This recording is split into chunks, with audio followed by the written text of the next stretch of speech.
안녕하세요. 오늘은 저와 세 번째 시간을 시작해 보도록 하겠습니다.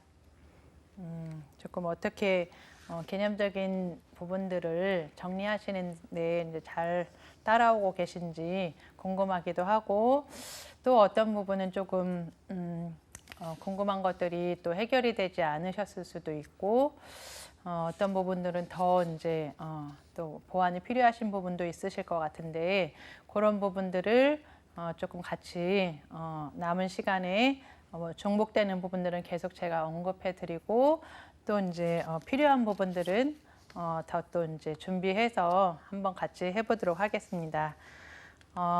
오늘은 세 번째 면접과 행동 관찰이라고 이제 주제를 정했고요. 이 부분에 대한 과정을 하기에 앞서서 수업, 임상적인 진단과 평가라는 전반적인 전체적인 좀 그림을 그려놓고 우리가 하나씩 조금 세부적인 부분에 들어가 보자, 이렇게 이제 말씀을 드렸었는데, 다음 보시면 임상적인 진단에서의 이제 조금 핵심적인 키워드라고 본다면, 진단적으로 이제 구조화하는 과정, 네이밍, 이름을 붙이는 과정이라고 했었고, 그 과정에서 이제 필요한 좀 핵심적인 그런 진단 분류 체계가 현재 이제 많이 사용되고 있는 DSM-5 버전이었고, 이제 네 번째와 다섯 번째에 그런 개정되어 있는 부분에서 조금 더 이제 어떻게 변화가 되었는지 그런 부분들을 이제 조금 살펴봤었죠. 그리고 이제 임상적인 그런 평가 영역에서는 전반적으로 이제 5단계를 거쳐서 딱 이게 5단계다 이렇게 말할 수는 없지만, 이제 크게 이제 의뢰 문제를 접수하고 명료화하는 과정에 이제 어떻게 그러면 이 의뢰 문제와 연결되어 있는 자료 수집들을 어떤 과정과 어떤 분류 속에서 이제 모을 것인가, 어떤 도구를 사용할 것인가, 그런 계획을 이제 세우고, 그리고 이제 평가 자료들을 이제 수집하고, 그리고 이제 실제 이제 시행된 자료들을 모아서 그것들을 이제 종합적으로 교차 타당도의 검증을 통해서 이제 결론에 이른다. 그리고 이제 그 결과, 평가 결과를 기반으로 해서 이제 의사소통을 하게 되는, 내담자와의 이제 의사소통, 기관과의 의사소통, 어떤 의뢰된 문제에 대한 이제 보고가 있어야겠죠.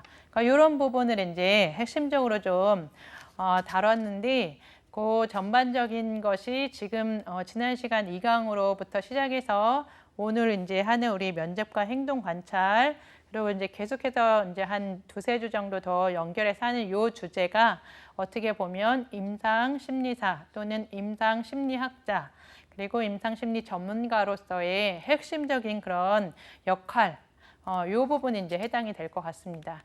그래서 이제 관련한 복습 기출 문제 중에 2014년에 기출이 되어 있는 임상 심리학자의 고유한 역할과 가장 거리가 먼 것은, 이렇게 네 가지 이제 보기가 나왔습니다. 이제 사례 관리, 심리 평가, 심리 치료, 심리학적 자문, 어떤 영역인지 바로 보이시죠? 제가 이제 그 전에 바로 말씀드렸고, 네, 사례 관리 첫 번째 문제입니다. 이 부분은 사회복지사 영역의 이제 주요 업무가 되고, 물론 저희 영역에서도 이제 사례에 대한 개념화하고 관리를 하는 영역이 있지만, 주요 이제 역할에 심리 진단이나 그 다음에 심리 치료, 그리고 교육, 그런 이제 자문, 그리고 이제 행정, 이런 정책 제안, 연구, 이런 것들이 이제 이런 분야들을 우리가 고유한 역할이다. 계속 이제 염두에 두시고, 이 공부가, 그리고 이 과정이 왜 이제 우리가 어떤 역할을 수행하기 위한 이론적인 공부인가, 이런 것들을 이제 같이 상기하면서 또 우리가 세 번째 강의를 또 같이 이어가면 좋을 것 같습니다. 그래서 제가 이제 세 번째에 준비한 이 면접과 행동 관찰에서도 개념, 빼놓을 수 없겠죠. 그 개념과 그 다음에 기능, 그리고 면접에 대한 어떤 요인들이 필요하고 어떤 유형의 면접들이 있는가, 그리고 이제 행동 관찰, 부분에 대한 얘기를 다루고 그리고 이제 관련한 기출 문제를 한번 보도록 하겠습니다.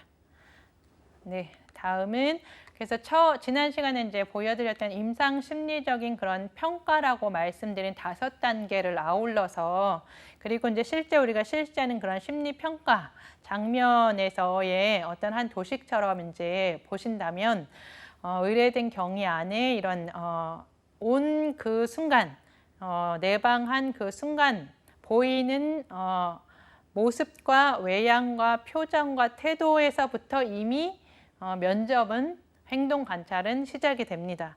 그렇기 때문에 이제 의뢰 경위를 시작으로 해서 제가 이제 나열식으로 어떻게 보면 면접과 행동 관찰이 2번째, 3번째로 이렇게 나왔는데 그 2번째, 3번째만 필요하다 이런 것은 아니고 이제 초기로부터 시작해서 이제 전반적으로 면접과 이제 행동 관찰이 들어가지만 그 중에 이제 면접이라는 영역은 조금 이제 초기 영역에 이제 많이 해당이 되기 때문에 요 영역에서 이제 2가지를 우리가 오늘 다룬다.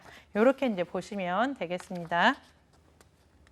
그래서 이제 다음 시간에도 이제 심리 검사와 평가에 대한 개념을 조금 제가 이제 또 세워 드릴 건데 지금 말씀드린 그런 임상적인 그런 평가 그리고 어떻게 보면 심리적인 그런 평가의 종합적인 그런 면담, 행동관찰, 심리검사 그리고 기타 자료 등의 여러 출처들을 종합하고 통합해서 첫 시간에 말씀드렸던 그런 전체로서의 한 개인을 이해하기 위한 정보를 수집하고 기술하고 해석하는 그런 작업들 이런 이제 전체적인 절차들을 우리가 심리평가라고 얘기를 하고 그 과정 중에서도 우리가 지금 면접과 행동 관찰에 대한 핵심 초기적인 그런 분야를 제가 말씀드리려고 합니다.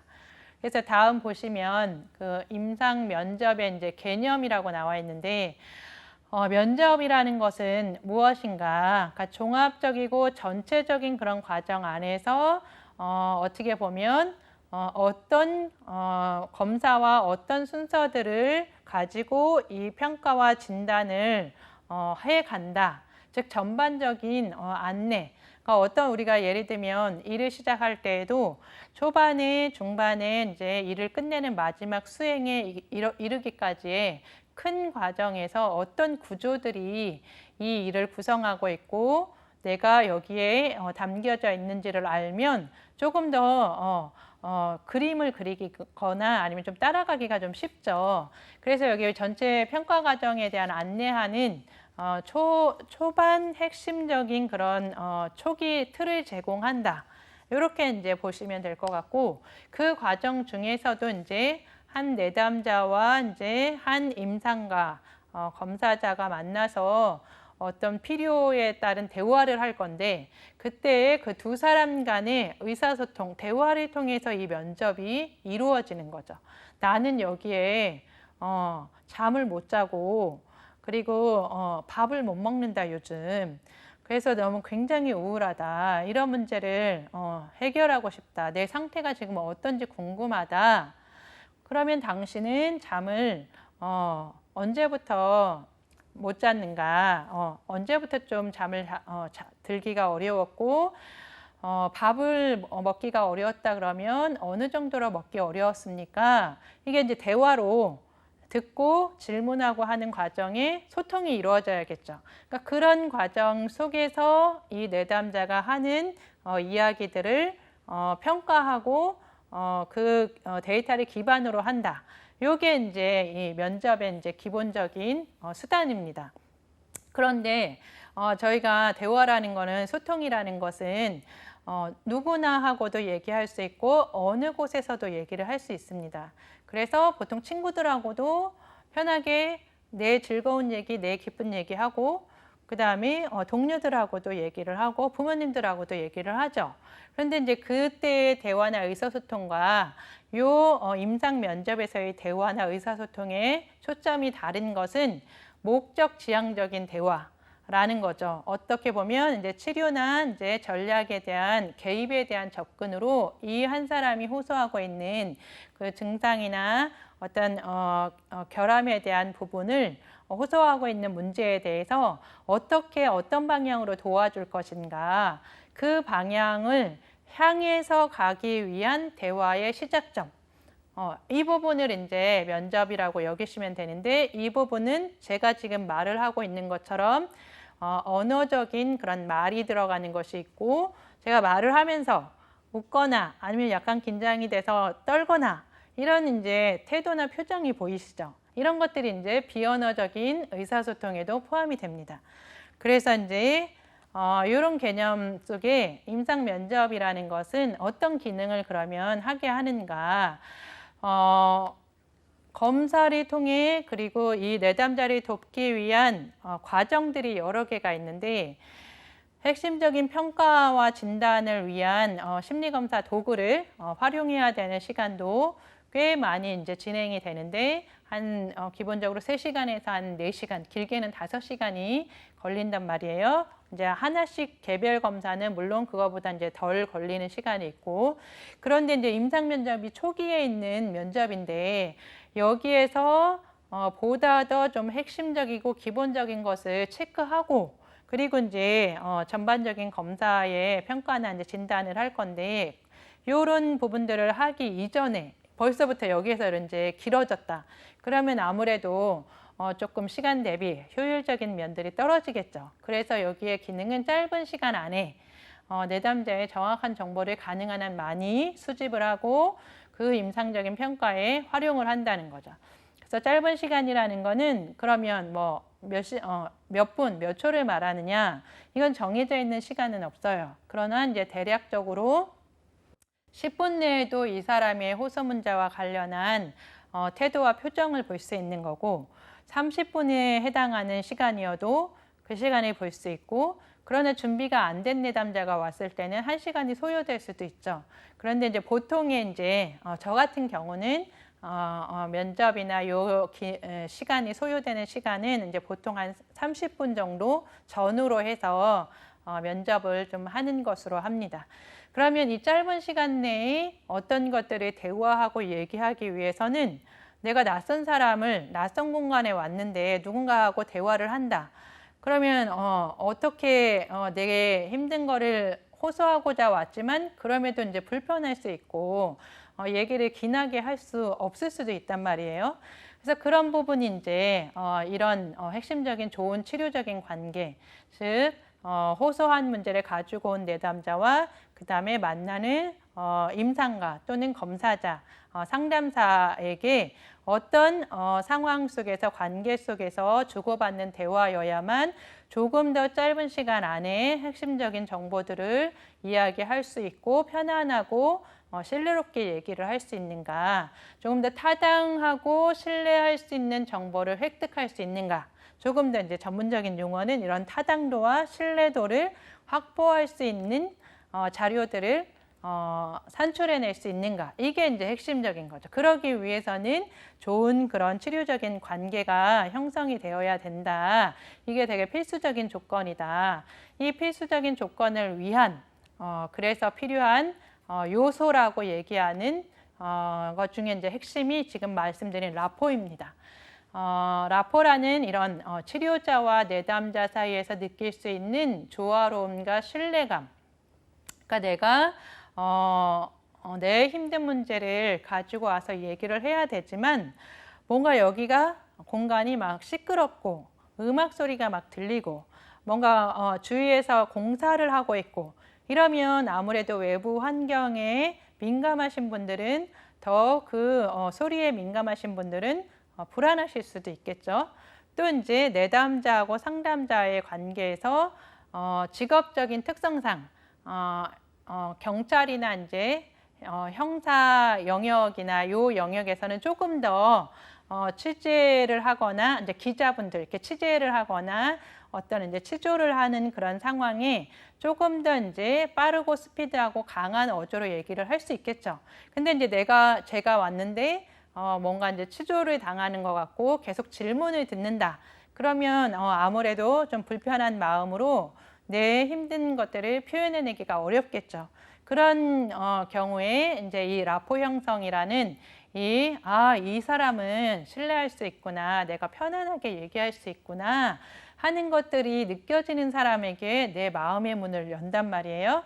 그래서 이 라포라는 것이 신뢰감과 그런 안정감, 요것에 이제 가장 핵심적인 키워드이고, 어떤 내가 사실상 말하고자 도움을 받고자 왔지만 도움을 받기 싫은 마음도 사실 더 있고, 말하려고 왔으나 내 속에서는 말하지 못하게 하는 그런 내적인 그런 저항이나 방어가 일어난단 말이에요. 이런 것들은 이제 최소화시키고 조금 더 내가 솔직하게 자유롭게 표현할 수 있는 이 과정을 우리가 라포라고 얘기를 합니다. 그래서 이 치료적인, 좋은 치료적인, 건강한 치료적인 관계에 필요한 핵심적인 요인 중에 하나가 이 라포이고, 그러면 라포라는 것은 어떻게 형성을 하겠느냐? 이 부분에 대한 기법적인, 기술적인 부분들은 어떻게 그러면 형성이 된다는 거냐?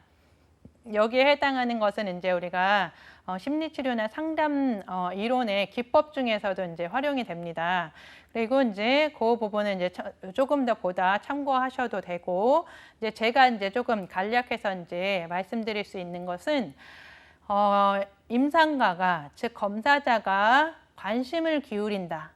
즉, 이 내담자나 이제 어떤 도움을 받고자 온 사람에게 어떤 부분이 도움이 필요하시냐. 약간 이제 움직임도 이야기를 듣기 위한 제스처로 제가 이렇게 약간 앞으로 당겨서 앉는다든지, 귀를 기울이는 표정을 보인다든지, 이런 것들은 어떻게 보면 언어적인 태도이죠. 내가 관심을 기울인다고 하면서 내 몸이 뒤로 빠져 있다. 그러면 이거는 관심을 기울이는 것으로 보기가 어렵겠죠.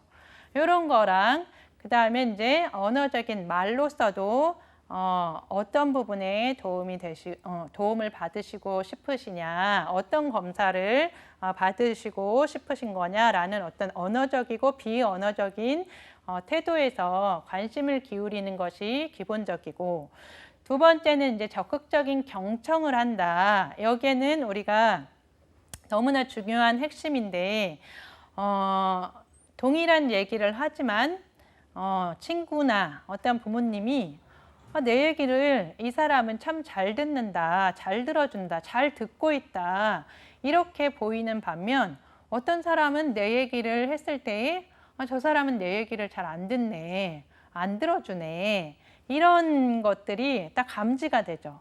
그런 것들의 이제 핵심적인 기술이 지금 말씀드린 언어적인 거, 비언어적인 태도에도 필요하고, 그리고 듣는 거에 있어서도 그냥 듣는 것이 아니라 적극적으로 듣는다. 그러니까 핵심적인 이 사람이 왔을 때 호소하고 있는 호소 문제와 연결해서 어떤 주제가 이 사람에게 연결되어 있는지를 관련한 정보를 들으려면 꽤 많이 에너지를 들여서 적극적으로 들어야 됩니다. 그러기 위한 기법 중에 이제 하나가 재진술하기, 반영하기, 명료화하기, 요약하기가 있고, 요것들을 조금 아우르는 것을 공감하기라고 보시면 되겠고, 공감하기에 또 다른 이제 개념이 있는데, 이런 적극적인 경청이 조금 더 이루어져야 내가 이 검사자에게 얘기가 술술술 나오는구나, 내 얘기를 해도 괜찮구나, 이렇게 이제 느낄 수 있는 거죠. 그 중에 재진술하기라는 거는 어떤 내용을 조금 요약하는 거, 길게 이제 두세 문장으로 얘기를 하고 있는 문장을 조금 더 내용을 압축해서 요약을 하고, 그 다음에 다시 이제 되돌려주는 그런 반영을 합니다. 그 반영은 감정에 대해서 이 사람이 어떤 개인적인 사건이나 일에 대한 기술만 했을 때, 객관적인 사실을 기술만 했을 때, 당신이 엄마가 나한테 화를 내서 그런 상황에서는 소리를 질러서 화를 내면 불쾌하거나 속상하다는 얘기신 거죠. 이렇게 이제 어떤 그 사람이 화를 냈다, 엄마나 아빠는 나한테 뭐라고만 한다, 이런 이제 객관적인 사실을 얘기할 때 거기에 있는 감정을 반영을 해주는 거죠. 그리고 이제 명료화하기는 내가 이 상황에서 너무 힘듭니다. 그랬을 때 너무 방대하잖아요. 그러면 어떤 부분에서 조금 힘드신지 얘기해 보시겠어요? 내지는 힘드시다는 영역이 아까 두 가지 주제가 제가 중요하다라고 그랬죠. 하고 계시는 일과 관련해서 힘드신 건지, 관계하고 있는 어떤 사람으로 인해서 힘드신 건지 조금 더 구체적으로 한번 말씀해 보시겠어요? 해서 초점화 시키고 조금 더 이 내용을 구체화시킬 수 있는 그 기술이 이제 명료화하기 기술이고, 요약하기는 조금 이제 핵심적으로 이제 내용을 정리하는, 예를 들어서 이제 한 여러 가지 얘기들을 했을 때 지금까지 얘기들을 제가 이제 이렇게 정리해 보니 이렇습니다. 이런 부분이 맞다는 말씀이실까요? 이렇게 이제 어떻게 보면 전반적인 개요로 요약을 합니다. 그리고 거기에 이제 핵심적인 키워드가 이제 들어가야겠죠. 그리고 이제 질문을 하는데 공감을 위해서는 듣는 것만 해라, 이게 아니라 어떤 방향을 향해서 가는 핵심을 찾아가기 위해서는 적절한, 그리고 촉진을 할 수 있는 질문이 필요한데, 거기에 해당하는 5가지 개방형 질문, 촉진형 질문, 확인형 질문, 직면형 질문, 직접 질문, 이런 것들이 있습니다. 그래서 이런 질문에 제가 조금 이제 예를 들어서 준비해 봤는데, 다음 페이지를 보시면 요거 이제 질문에 대한 유형을 먼저 말씀드리기 전에, 아까 제가 비언어적인 그런 태도에 대해서도, 의사소통에 대해서도 중요하다라고 말씀을 드렸잖아요. 그때 내담자가 들어오는 그 시기부터, 그리고 대화를 하면서 이루어지는 그 시기의 그 표정들, 태도들, 이런 것들에 대해서 어떤 것들이 비언어적으로 소통이 이루어지고 우리가 점검해야 되는가, 거기에 해당하는 그런 외모, 이 사람의 헤어스타일은 머리를 막 풀어 헤치고 왔다, 아니면 머리를 아예 안 감고 왔다, 이런 정황들, 그 다음에 이제 몸짓이나 이런 몸이 움직이는 거 얘기할 때마다 다른데 시선을 두는 거, 아니면 이제 여러 가지, 그리고 반복적인 그런 틱과 관련한 그런 반복적인 근육의 움직임들이 보이는 거, 이런 것들도 이제 보일 수 있고, 그리고 자세에 나는 도움이 필요하다라고 왔지만 자세는 되게 뭔가 막 이렇게 뒤로 가 있거나 삐딱하게 있거나, 이런 것들이 이제 나와 별로 그렇게 여기에 안 하고 싶다, 이렇게 이제 나타낼 수도 있겠죠. 그리고 이제 이런 눈 맞춤, 적절한 눈 맞춤이 이루어져야 되는데, 조금 이제 힘드시거나 어려움이 있으신 분들, 또는 대인관계가 어려우신 대부분의 사람들은 눈 맞춤이 사실 어렵죠. 그래서 그런 부분들, 그 다음에 표정, 정서적인 각성. 정서적인 각성이라는 얘기는 이 사람이 정말 침울해서 왔는가, 그리고 이 사람이 불안도가 처음에는 높아서 손이 막 벌벌벌 떨리는가, 근데 처음에는 되게 긴장되고 초조해 보여서 벌벌벌 떨었는데 어느 순간은 조금 나아져서 호흡이 이루어지고 내 눈맞춤이 이루어지고 하는 그런 시점은 또 언제인가, 이런 것들의 정서적인 그런 각성, 그 다음에 언어 표현도 말이 빠른지 느린지, 아니면 억양이 굉장히 높은지 아니면 낮은지, 이런 것들에 대한 부분을 비언어적인 메시지이자 그리고 의사소통 시에서 점검하고 살펴봐야 될 부분들인 거죠. 그리고 이제 제가 아까 말씀드렸던 질문하기에 해당하는 그 유형의 개방형 질문은 반대로 말하면 이제 2가지가 같이 나오는데, 폐쇄형 질문, 예, 아니요, 당신은 지금 화가 났습니까? 아니요, 이렇게 대답할 수 있는 거는 폐쇄형 질문이고, 개방형 질문은 군대에 있을 때 어떤 경험을 했는지 말씀해 주시겠어요? 어떠셨어요? 이렇게 해서 자기의 이야기를 풀어서 얘기할 수 있도록 하는 질문. 그 다음에 이제 촉진형 질문은 아까 명료화하는 기술하고 유사하게 그 부분에 대한 구체적인 설명을 조금만 더 자세히 해주시겠어요?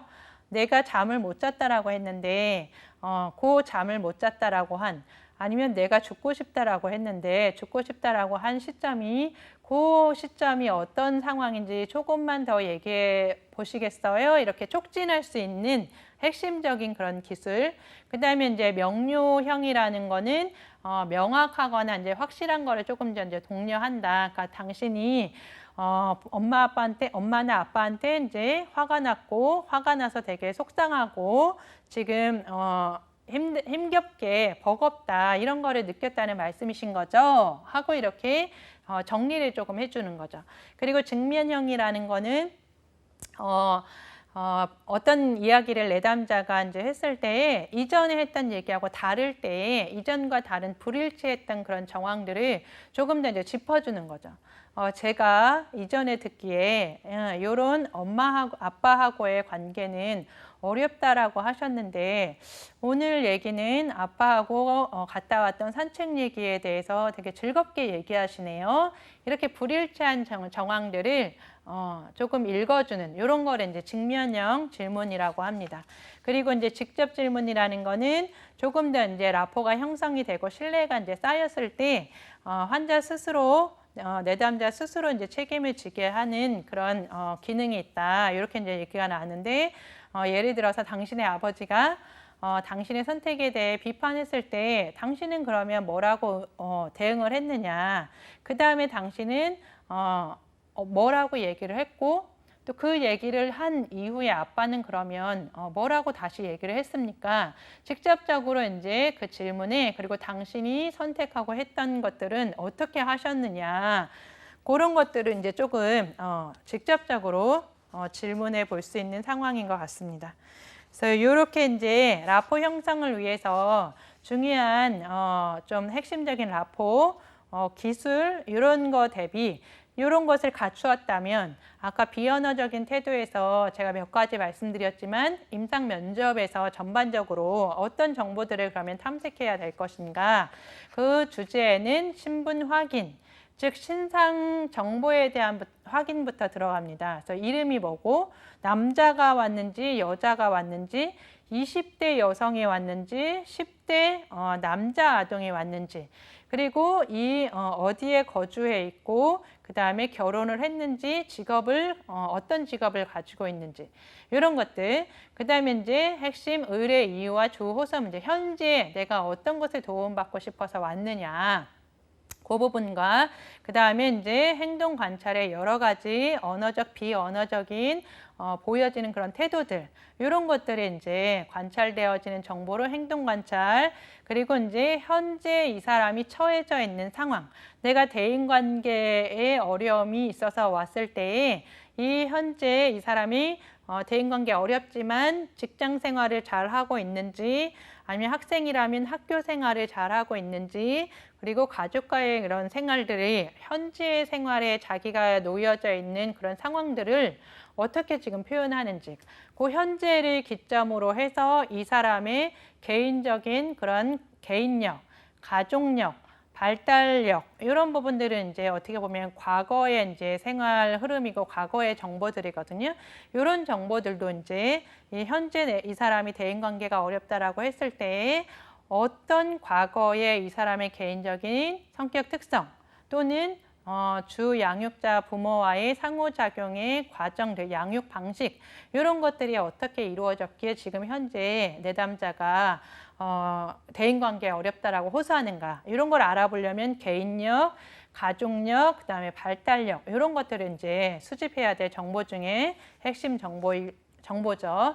그리고 이제 우리가 평가나 진단을 하기 때문에 어떤 도구를 사용했고 그 실시된 심리검사의 종류와 그 실시되었다면 그 검사의 결과 내용적인 이런 부분들 심리검사 결과에 대한 프로파일이나 도출된 결과들이 있겠죠. 그 부분들 그리고 이제 의학적으로 이제 내가 생리학적으로 유전적으로 가지고 있는 신체 질병들 뭐 갑상선이 있으면 갑상선을 통해서도 우울감이나 이런 거는 더 연결이 될 수 있기 때문에 신체적인 그런 정보들 이런 것들도 이제 의학적인 검사 결과에 대한 정보도 필요하고 그런 과정을 가지고 요약하고 정리하고 이제 권고하거나 제안할 수 있는 의심되는 진단명이나 그런 치료계획, 권고사항 이런 것들을 이제 정리해 볼 수 있고 탐색해야 되는 주 정보 중에 해당이 됩니다.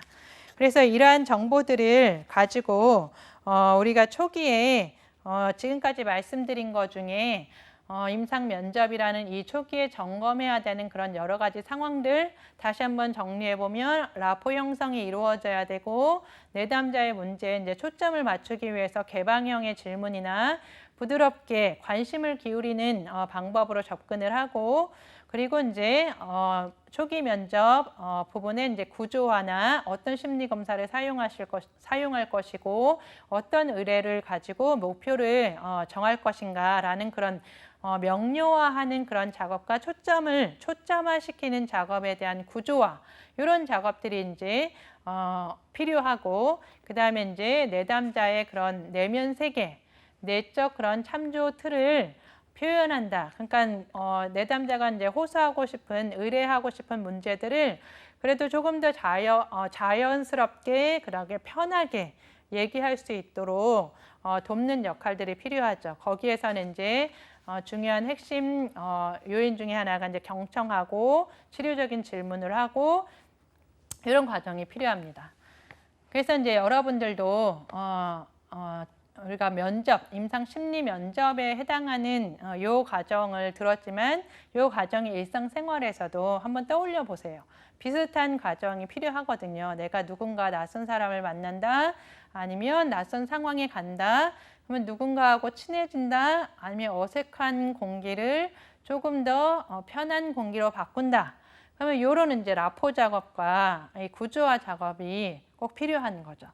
그래서 이제 이런 것들을 조금 더 이 내담자의 심리 상태를 평가하기 위한 구조화되어 있는 그런 검사 중에 이제 하나가 정신 상태 검사라는 것이 있습니다. 줄여서 우리가 MS이라고 하는데 요 영역이 보시면 조금 이제 이후에 유형과 관련한 면접의 유형에 관련해서 이제 제가 말씀드릴 건데 그 이제 유형에서도 구조적인 그런 또는 반구조적인 그런 면접을 사용할 때 아무 틀이 없이 그냥 이 내담자의 정보를 파악하려면 조금 이제 어렵겠죠. 아무래도 이제 숙련되고 전문가들은 구조적인 매뉴얼이나 체계가 없어도 딱 정말 10분만 봐도 그 상태나 이 언어들을 캐치할 수 있다라고 하는데 그렇게 이제 훈련이 되려면 구조적인 틀과 그런 계획 속에서 좀 연습이 수련이 많이 되어야겠죠.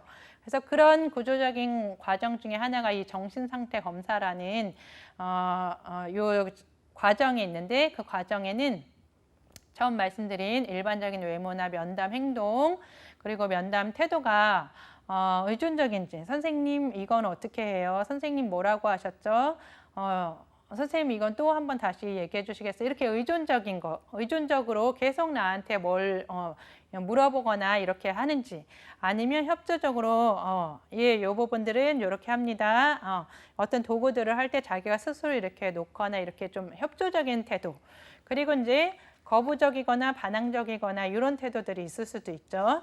그리고 이제 정신운동 기능이라고 해서 딱 사람을 봤을 때 이 눈 깜빡임의 속도부터 보통의 이제 깜빡이는 이런 속도가 있는데 뭔가 이렇게 조금 더디게 졸린 것 같다라든지 약간 좀 취한 것 같다라든지 아니면 너무 또 이게 또 반짝반짝반짝 이게 과하게 반짝이는지 이런 것들에 대한 전반적인 이 기능이 정신운동 기능이라고 해서 그런 것들을 점검하고 감정과 정서 그다음에 언어적인 그런 표현들 이 사람이 나한테 도움을 필요로 왔는데 처음부터 끝까지 빠른 말로 선생님 이런 부분들에 도움이 필요합니다. 나는 어떻게 하면 좋겠습니까?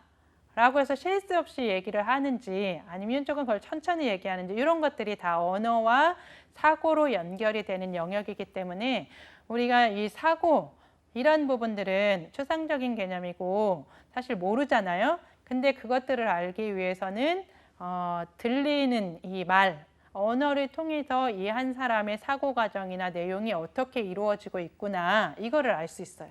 그래서 그 사람의 말과 대화의 흐름이나 패턴을 잘 주시하고 계셔야 됩니다. 그리고 이제 부적응적인 행동의 10가지 표현 아까 제가 말씀드렸는데 그 중에 이제 이 지각이라는 거는 우리의 감각이라는 오감, 보고 듣고 뭐 냄새 맡고 하는 이 감각적인 정보들이 정확하게 잘 이해되고 들어와야 되는데 이게 왜곡이 되면 여기에서 지각이 이제 장애가 일어나고 혼란이 일어난다.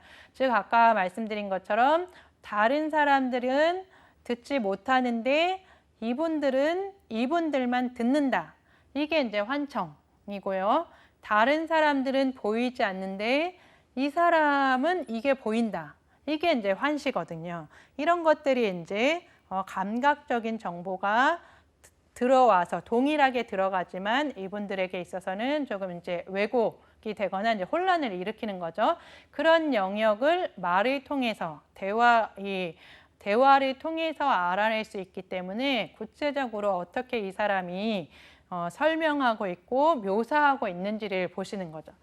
그래서 이제 감각과 그다음에 지각, 그런 이제 기억, 지능, 요런 판단력과 병식, 요런 내가 지금 힘들다라고 알고 있는 거, 인식하고 있는 거, 이런 거 자체를 점검하는 게 우리가 정신 상태 검사라고 합니다. 그래서 요 도구를 이제 도움을 받고요. 그래서 이제 우리가 임상 면접에 그러면 어떤 유형들이 있는가? 그런 유형에는 이제 면접의 이제 목적이나 기능에 따라서 분류하기도 하고 그런 과정 절차에 따라서 분류하기도 하고 이론적인 그런 배경에 따라서도 분류하는데 세 가지 큰 줄기 아래 다음 보시면 면접의 목적이나 기능에 대한 분류로 이제 제가 한 2가지에서 이제 3가지 정도 말씀을 드릴 건데 먼저 진단적인 면접. 임상 진단을 내리기 위한 목적으로 DSM 우리가 진단 분류 체계 말씀드렸죠. 그 기준에 의해서 평가하고 그리고 사실적인 정보나 이런 자료를 수집하는 그런 절차. 이게 이제 진단적인 면접이고 그리고 조금 더 이제 치료적인 관계 면접만으로도 이 내담자의 주호소 문제나 어떤 힘든 마음이 해소되거나 내가 어떤 상황에 놓여 있다라는 거를 아실 수 있단 말이에요. 그런 이제 치료적인 영향들이 같이 이루어지는 치료적인 면접. 그리고 이제 4가지 초기 면접, 개인 병력 면접, 정신 상태 검사 면접. 제가 조금 전에 말씀드렸잖아요. 그게 요 이제 영역에서도 이제 포함이 됩니다. 정신 상태 검사 면접, 그다음에 위기 면접. 그러니까 초기 면접 중에서도 우리가 임상 면접이라고 하는 그 내용에서도 초기에 왜 이제 내담자가 병원에 이 도움을 받으러 왔는가라는 의뢰 경위에 대한 부분을 도움을 이제 기대하고 판단할 수 있는 그런 영역. 그러니까 이 부분은 어떻게 보면 조금 중첩이 되기도 하고 이 부분만 따로 떨어지기도 하는데 예를 들어서 이제 전화 상담을 받는다. 그러면 전화 상담에 대한 개요, 인테이크를 듣고 다른 검사자로 연결이 된다 했을 때 이 인테이크 전화에 대한 면접은 초기 면접에 해당이 될 수 있겠죠.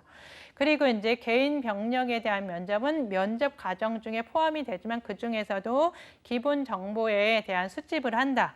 요 기록적인 부분들이 이제 개인 병력 면접에 해당이 되고 그다음에 이제 위기 면접은 조금 더 위급한 순간 그러니까 이제 자살 시도나 자해 시도나 어떤 그런 학대나 폭력 이런 것들이 의뢰가 들어오거나 기관에서 의뢰가 들어오거나 그런 부분이 있을 때 즉각적으로 이제 방책을 간구해야 되기 때문에 그런 것들이 이제 나누어지고요. 내용에 대한 이제 절차라는 영역은 아까 절차라고 이제 내용 및 절차에 대한 분류라고 말씀드렸는데 초기에 와서 내담자 검사자가 대화를 할 거란 말이에요. 그래서 이 사람의 신상 정보 그리고 여러 개인력이나 발달력에 대해서 묻고 그것을 들을 거란 말이에요. 그런데 이제 어떤 매뉴얼이나 작업이 없이 슬슬슬 물어볼 수도 있지만 어떤 좀 체계가 매뉴얼이 있으면 조금 더 보다 쉽게 접근을 할 수 있겠죠. 그렇게 좀 매뉴얼이나 그런 목록, 그런 면접표, 진단 면접표와 같은 그런 표준화된 그런 틀이 있다. 이런 거를 이제 구조화 면접이라고 하고요. 그 다음에 이제 대비되는 것이 이제 완전히 대비되는 거는 비구조화 면접이라고 해서 이런 그 매뉴얼이나 체계가 없이 검사자가 순서에 상관없이 그때그때의 상황에 맞게 그런 정보나 이 제공되는 것들을 찾아갈 수 있는 게 이제 비구조화 면접입니다. 그래서 당연히 이 부분은 더 숙련된 기술이 필요하고 전문가여야만 어떤 순서가 없어도 그분이 이제 얘기하신 내용에서 이제 찾아 들어가고 빠진 것을 캐치해서 다시 물어볼 수 있겠죠. 그것들이 이제 숙련이 되기가 어려울 때는 저도 이제 초기에 할 때는 1번부터 10번까지 이런 거 물어봐야지 하면서 꽤 많이 적었던 것 같아요. 그래서 그런 연습이 있어야 그 다음에 전문적인 이제 그런 연습이 없어도 내가 그것들을 수행해낼 수 있습니다. 그래서 이제 구조화 면접, 비구조화 면접 그 사이에 정도의 이제 구조화적인 틀이 있으면서도 융통성 있게 적절하게 발휘하는 그런 정황을 우리가 반구조화 면접이라고 보시면 됩니다. 그래서 구조화 면접이나 반구조화 면접에 아까 이제 말씀드린 정신 상태 검사가 매뉴얼이 사용이 된다고 보시면 되겠습니다. 그래서 이제 세 번째 이제 분류 체계에는 이론적인 배경에 관련한 내용이 있는데, 이 이론적인 배경에 관한 이제 분류 체계는 여러 이제 이론적인 배경이 많이 있는데 그 중에서도 이제 핵심적인 세 가지 중에 이제 인지행동적인 그런 면접, 그 다음에 정신의학적인 그런 면접, 그 다음에 정신역동적인 면접이 있는데 인지행동적인 면접은 이 인지행동이라는 이론이 어떤 이제 행동이 그 사람의 사고와 신념 그리고 정서에 반영이 된다라고 하는 것들의 이제 핵심 이야기들을 어떻게 보면 가지고 있기 때문에 인지행동에 대한 면접 자체에서도 심리적인 그런 요인, 그러니까 예를 들어서 외연적인 행동이나 인지적인 요소나 이런 신체적인 활동 이런 부분에 대해서 이제 관찰하고 그것들을 평가할 수 있도록 질문을 하는 거죠. 특별히 어떻게 보면 인지와 관련한 영역이 조금 더 초점이 되는 거죠. 그리고 이제 정신의학적인 면접은 임상심리 그 장면에서도 이루어지지만 정신의학적인 상황에서도 이루어질 수 있는 면접이에요. 그래서 이 부분이 아까 말씀드린 정신상태검사라는 MSE 이 영역을 가지고 자료를 수집한다. 그리고 이제 세 번째가 정신역동적인 면접이라는 과정은 어떻게 보면 정신분석에서 줄기를 뻗어나온 그 이론에 근거한 거죠. 거기에 자기심리학이나 애착이나 자아심리학이나 대상관계들에 대한 이론들을 엮어서 우리가 정신역동이라고 하는데 그 정신분석을 시초로 한 정신역동의 전반적인 핵심은 이 한 사람에게 드러나 있는 행동이라는 것은 과거 어린 시절에 어떤 갈등과 연결이 되어 있다라는 것을 이제 주 핵심으로 보기 때문에 이 한 사람의 이제 과거력을 수집하고 그 핵심적인 그런 역동, 요것들을 이제 밝히는데 조금 더 초점이 되어 있기 때문에 이 내담자를 정신역동적인 관점에서의 면접을 본다 그러면 이 사람의 자아에 대한 기능이 잘 이루어지는가, 어떤 그런 주 양육자의 관계에서 애착 관계가 잘 이루어져 있는가, 그래서 이 사람이 어떤 영역에 이제 핵심적인 감정과 역동이 이 사람에게 작동하고 있는가, 이런 관점에서 보신다라고 보면 되겠죠. 그래서 이렇게 이제 정리가 되어 있고요. 그래서 이제 이런 면접의 유형을 제가 세 가지 차원에서 이제 말씀을 드렸어요. 어떻게 보면 기능의 차원에서 그리고 그다음에 절차상에서 매뉴얼이나 이런 좀 규준화되어 있는 것들이 있느냐, 아니면 어떤 이론을 선호하고 있어서 그 선호하는 이론적인 배경 아래서 좀 면접을 취하고 있느냐, 그런 것들에 대해서 말씀을 드렸고요. 이 부분은 이제 성인이나 아동 청소년 다 포함이 되는데, 특별히 이제 아동 청소년들을 이제 초기 면접할 시에 앞부분에 말씀드렸던 관찰해야 되거나 초점을 두어야 되는 내용들이 동일하게 여기에도 이제 속합니다. 해당이 됩니다. 그런데 이제 조금 더 아동이기 때문에 이 아동만이 이제 특수하거나 특징들이 있을 거잖아요. 그래서 이제 이 아동들을 초기 면접할 때는 어떤 부분들을 그러면 조금 더 염두에 두어야 하는가. 그때 이제 이 발달 심리 영역하고 비슷하다고 보시면 될 것 같아요. 이 아동이 인지가 발달해서 말을 잘 하고 있느냐, 언어가 지연이 되지 않았느냐, 언어가 또래에 비해서 발달 수준이 어떻게 이루어지고 있느냐, 그리고 이제 수 개념이나 이제 논리적인 그런 창의성, 이런 것까지도 이제 인지적인 영역에서 이 아이가 또래의 발달 수준에 비해서 어느 정도로 발달하고 있는가. 요거는 이제 영유아기 가면 더 그런 부분들을 민감하게 이제 살피긴 하잖아요. 그리고 이제 정서 발달, 이 아이도 마찬가지로 상담이 자기가 힘들어서 오는 아이도 있지만, 사실상은 내 아동이 내가 힘들어서 내가 스스로 오는 경우는 거의 희박해요. 대부분이 부모님을 통해서 아니면 학교 선생님을 통해서 주위 이제 타인을 통해서 오기 때문에, 사실은 이제 왔을 때 내가 여길 왜 왔는지 모르겠고 여기서 뭐 하는지도 모르는데 왔단 말이에요. 그럼 상담에 임하는 태도가 어떻겠어요?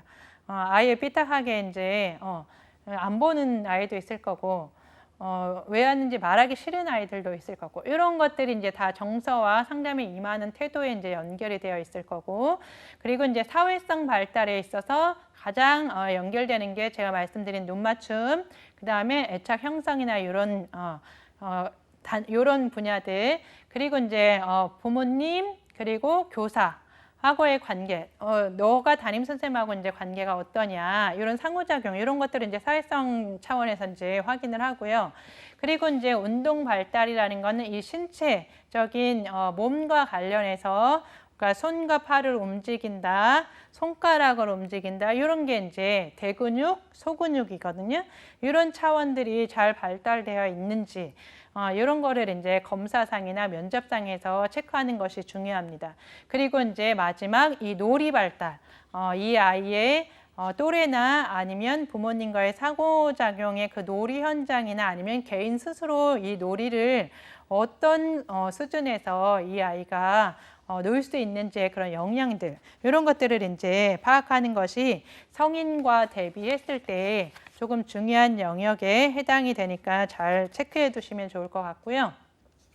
그 다음에 이제 마지막 이제 임상 면접 플러스 비슷한 얘기들이 이제 포함이 되지만, 이제 행동 관찰 영역에서도 조금 어떤 부분을 이 사람의 행동에 대한 부분을 관찰을 할 것인가. 그러니까 행동이라는 것은 우리가 말하는 부적응 문제 중에 이제 중요한 부분을 차지할 뿐만 아니라 거의 모든 부적응적인 문제는 행동을 통해서 드러난다. 그게 이제 영향을 준다. 즉 우리가 눈에 어떤 사람이 적응적이다, 부적응적이다라는 거를 볼 수 있는 것은 이 사람이 하고 있는 말, 그리고 이 사람이 하고 있는 행동, 이것을 통해서 알 수 있고, 그것을 통해서 우리가 아까 10가지 표현 중에 뭐 의식이라든지 지각이라든지 사고라든지 그런 것들을 이제 우리 마음의 영역, 뇌의 영역이잖아요.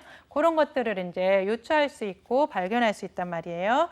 그래서 그런 특징적인 행동을, 수검자가 보이는 그런 특징적인 그런 행동이 이 사람의 일상생활 속에서의 관계, 또는 어떤 그런 정서적인 그런 압박이나 압력, 긴장 이런 것들, 그리고 문제 해결을 해가는 그런 수행 상황들, 이런 것들에 대한 중요한 자료가 된다는 얘기인 거죠. 그래서 지금 제가 예를 들어서 보여드렸던 부적응 행동의 그런 10가지 표현이라는 거는 바깥에서, 외부에서 보이는 행동과 들리는 말 대비 우리의 마음이나 뇌의 영역에서 이제 이루어지고 있다라고 하는 의식이나 지각이나 이런 기억이나 이런 영역들을 비추어서 알아볼 수 있고 같이 그 상황을 살필 수 있다는 거죠.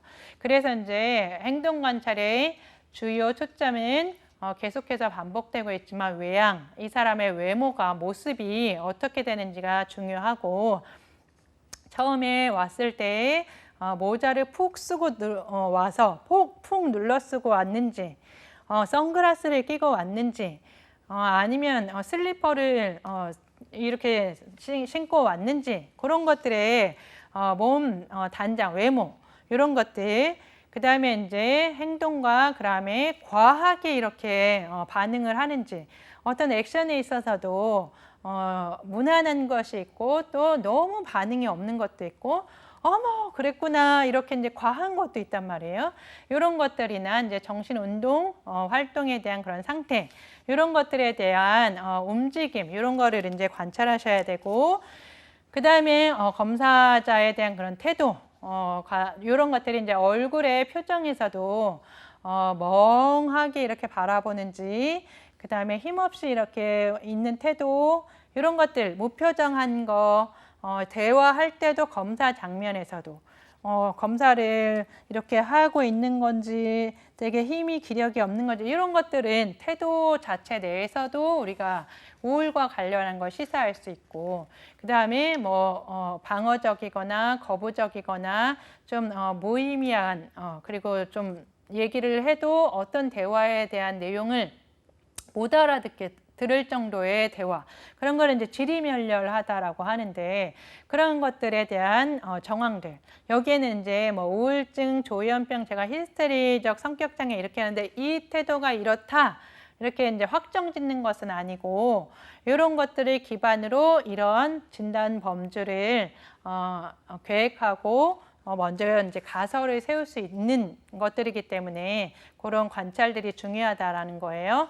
그래서 이제 초기 면담 시에 이런 행동 관찰에 포함되어서 우리가 주의 깊게 봐야 되는 그런 활동을 다시 한번 점검하면, 우리가 약속되어져 있는 시간도 중요한 구조화 중에 이제 하나입니다. 그래서 정시에 왔는지, 아니면 좀 더 일찍 와 있는지, 아니면 늘 늦게 오는지, 늦게 올 때에도 연락을 하고 오는지, 아니면 와서 내가 늦게 왔다라는 얘기를 하는지, 늦게 와서도 죄송하다라는, 아니면 미안하다라는 얘기를 하는지, 안 하고 들어가는지, 이 하나의 정보에도 이 내담자가 얘기하고자 하는 메시지와 성격적인 특성, 패턴들이 많이 담겨져 있습니다.